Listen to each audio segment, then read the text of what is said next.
Ini dia 10 parfum lokal terbaik di tahun 2024 ini. Check this out.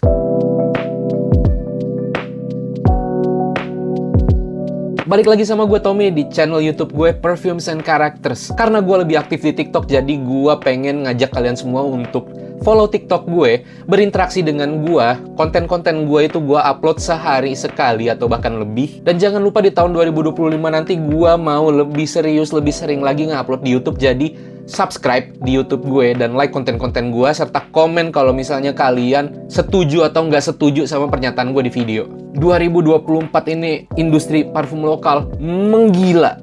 Banyak banget parfum lokal yang dirilis satu demi satu tiap bulannya. Dan walaupun memang ada yang kualitasnya meh gitu, biasa aja, tapi banyak banget juga ya kualitasnya, aduh gila kalau misalnya lu bandingin ke tahun-tahun sebelumnya ya, itu jauh banget. Lebih bagus dan bahkan banyak brand yang mulai mengunggulkan kreativitas mereka bukan cuma soal jus doang, tapi soal konsep, packaging, sprayer. Kompetisinya jadi bener-bener tight banget. Dan gua nggak sabar dengan apa yang 2025 nanti tawarkan untuk parfum lokal. Tanpa banyak basa-basi, gua mau langsung mulai dari nomor 10. Di nomor 10 ini ada brand yang baru banget. Baru muncul di bulan Oktober 2024 ini dan dipunggawai oleh scent creator sekaligus evaluator yang udah nggak bakal asing lagi kalau misalnya kalian sering bergaul di komunitas parfum Indonesia.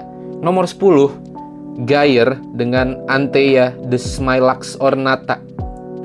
Kenapa gue taruh ini di nomor 10? Karena ini adalah wangi yang sangat fotorealistik dari root beer. Lo bakal dapet darknya, lo bakal dapet juicy-nya, sparklingnya, soda-sodanya, dan juga warmth-nya dari semua faset yang ada di root beer. Jadi kalau misalnya lo beli ke AW gitu, lo beli root beer-nya, wanginya mirip banget sama ini. Dan semakin dia dry down, wanginya tuh semakin anget. Jadi lo pernah nggak bayangin root beer anget kayak apa? Wah, mantep banget deh Mas Sony. Kenapa gue taruh di nomor 10? Karena gue excited banget untuk nungguin apa yang bisa Mas Sony create lagi. Apakah dia bisa naik lebih tinggi daripada Antheia ini di tahun depan dengan rilisan-rilisan Gayer selanjutnya. Soal ketahanan dia bisa sampai 8 jam dengan projection medium to heavy. Di 2 jam pertama selebihnya medium aja. Di nomor 9 ini ada brand yang menurut gua bakal jadi brand yang paling hits di tahun 2025 ini di range harga mid to low end. Ekspansinya gede-gedean, aktif banget selama 2024, bikin booth di banyak event, dan boothnya selalu rame, rilisannya selalu gong, gak pernah ada yang miss buat gua. Nomor 9, Pluto dengan New Kind of Jungle. New Kind of Jungle ini menurut gue adalah pemenang untuk tren green di tahun 2024 ini. Karena menurut gue this is the most realistic wangi sayur yang bener-bener fresh, dewy, juicy. Dia memperkenalkan satu notes baru di sini yaitu water lily. Gua nggak tahu di parfum lokal tuh kayaknya jarang banget yang make water lily sebagai notes. Cuma di parfum luar ya emang udah ada beberapa. Tapi sekali lagi water lily adalah notes yang jarang banget dieksplor. Apalagi dia juga pakai notes moss atau lumut, yang lumutnya ini bener-bener basah banget di base notesnya. It's a very very wet, damp, and juicy green fragrance. Dan ini enak banget buat dipakai nge-gym, enak banget buat dipakai transportasi umum, gak nyegerak dari opening, dengan projection medium to heavy. Kalau hidung gue sih ya, gue nggak tahu hidung orang lain, tapi hidung gue nggak bakal keganggu kalau misalnya ada orang yang pakai parfum ini. Di nomor 8 ada Mykonos Tea Poetry. Dialah pemenang tren teh-tehan selama 2024 ini, dimana parfum teh-tehan tuh udah bakbuk, hampir semua brand ngeluarin parfum wangi teh. Kenapa menurut gue Mykonos Tea Poetry ini pemenangnya? Karena dia menyajikan wangi teh yang base-nya itu animalik. Nggak ada parfum lokal lain yang mengusung wangi teh dan pakai notes yang animalik di base notes-nya. Gua mencium ada wangi civet di sini sedikit untuk membentuk mask yang bener-bener pungent, indolic, dan memberikan karakter tersendiri. And they're very brave about it, dan nggak cuma sekadar gimmick-gimmickan, begitu nyatu di kulit gua jadinya enak banget. Apalagi ini tehnya disajikan dengan wangi melati yang tadi gue bilang indolic, ada incense-nya juga yang bikin smoky, serta honey yang dimana ketiga notes tersebut ngeblendnya mantep banget di dalam parfum ini. Bakal banyak yang protes sama gua nih, masukin tea poetry di sini, bilang ini wangi tehnya pesing banget, nggak cocok di kulit gua.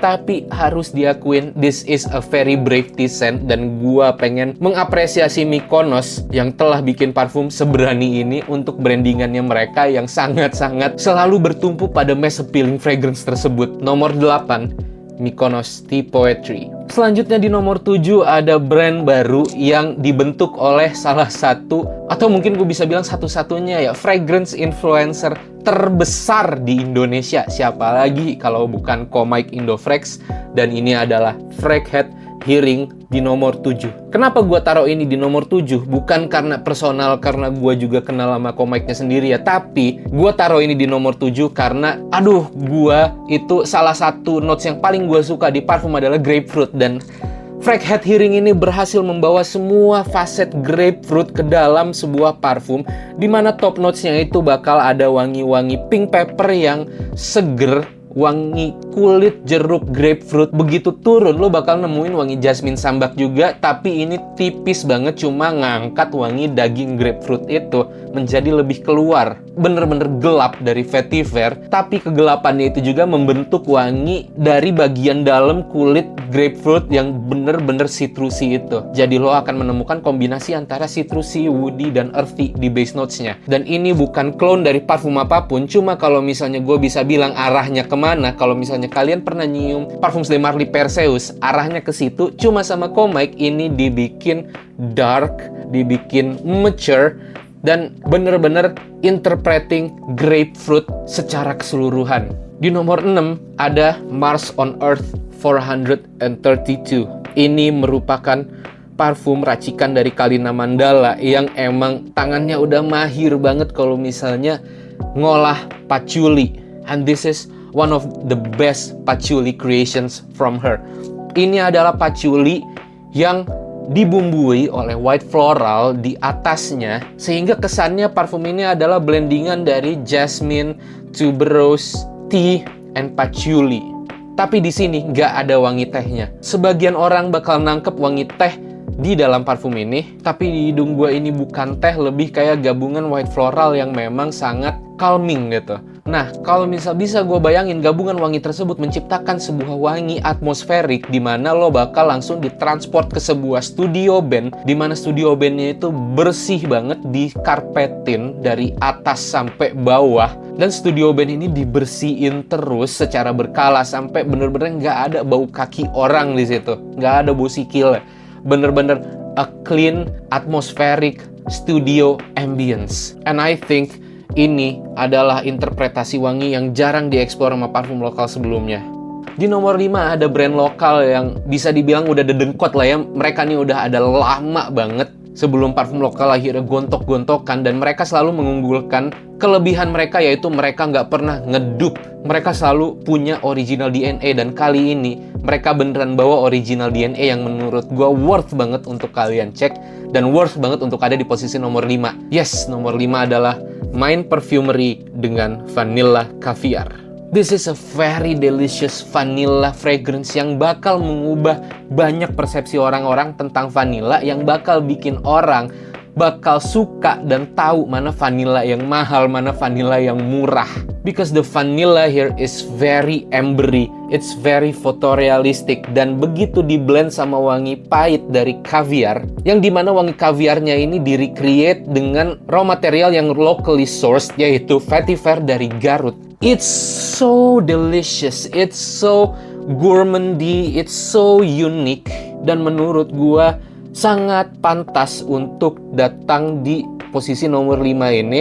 Dan kalau misalnya kalian mencari alternatif dari Mercedes-Benz Club Black, kalian akan menemukan bahwa Mind Vanilla Caviar ini sebenarnya lebih berkarakter, lebih enak gitu. Dan meskipun ini unisex ya dipasarkannya, tapi ini lean to masculine di hidung gua, jadi ya kaviarnya itu sih yang membentuk karakter maskulinnya. Jadi cowok-cowok, lo harus cobain ini. Di nomor 4 ada brand baru juga yang jarang banget bikin campaign, hampir nggak pernah malah bikin campaign social media awareness gitu-gitu, tapi mereka selalu hadir di event-event yang hype gitu, event-event parfum. Seperti gue pertama kali discover brand ini tuh di SOI, dan mereka dengan kualitas juice, kualitas konsep, kualitas brandingan dan packaging berhasil jadi salah satu yang paling stand out. Nomor 4 ada Heart and Mental dari Centrum. This is a very good leather fragrance yang base-nya itu patchouli, yang chocolatey. Gue juga menemukan ada sourness di sini, jadi kayak wangi something fermented gitu. Nah, sourness-nya ini ngasih karakter leather-nya sehingga wanginya tuh bener-bener maskulin. It's a different direction yang membawa parfum ini keluar dari zona nyaman para parfum-parfum lokal yang saling perang tren satu sama lain di tahun 2024 ini. Dan kompleksiti yang ditawarkan oleh White Floral di dalamnya itu juga memberikan parfum ini sebuah transisi yang bener-bener amazing, baik di kulit maupun di udara gitu ya. I love this fragrance, I love Centrum juga. Kalau misalnya kalian mau parfum White Floral, kalian bisa cek yang Mona is a Gardener, itu favoritnya bini gua. And yes, gua mau taruh Centrum di nomor 4 sebagai apresiasi dari konsep mereka, brandingan mereka, dan gua pengen lihat apalagi yang mereka bisa tawarkan di tahun 2025 nanti. Di nomor 3 ini juga ada brand baru yang baru dibentuk di awal 2024 ini. Tapi waduh, semua rilisannya gong banget. Ini populer di kalangan para pecinta parfum, juga para penikmat parfum casual yang suka parfum-parfum lokal high-end. Studio Sable Ikebana. Ikebana adalah sebuah interpretasi wangi tangkai bunga yang cantik banget, di mana lo akan menemukan main hero-nya di sini adalah wangi akasia yang bener-bener green, yang woody, serta ditambahkan wangi yang bener-bener leafy dari petitgrain, menggabungkan wangi white floral dan green sehingga menjadi sesuatu yang sangat fotorealistik, yang sangat imajinatif, di mana kita bener-bener bisa ngebayangin sebuah tangkai bunga putih yang tangkainya itu dipotong untuk dijadikan hiasan, sehingga wanginya benar-benar mengarah ke arah yang feminine, green, white floral. It's very beautiful. It evokes a lot of memories and it makes you feel good. Semua ingatan-ingatan positif akan bermunculan di dalam kepala lo saat nyium parfum ini, karena di gua this is a fragrance worth appreciating. Dan dari perfumernya Ligia, ini salah satu karya Ligia yang paling gue senengin di tahun 2024 ini. Selanjutnya di nomor 2 ini adalah brand parfum lokal niche yang udah bener-bener jadi sebuah brand yang luxury-nya udah diakuin di kalangan orang-orang Jakarta. Nomor 2 ada Alien Objects dengan parfum terbaru mereka, Chianti. Patut diingat bahwa gua menilai parfum ini berdasarkan apa yang udah gua cium dari banyak banget parfum lokal selama ini. Jadi gua nggak bisa menilai apa yang belum gua sniff. Tapi kalau misal Chianti ini mungkin ya menjadi parfum nomor 3 terbaik dari semua wine collectionnya mereka, berarti bisa dibilang wine collectionnya mereka itu memang cakep banget dan serius banget, and you should check all of their wine collection. Tapi menurut gua semuanya sudah di-establish oleh Chianti ini yang aduh DNA-nya.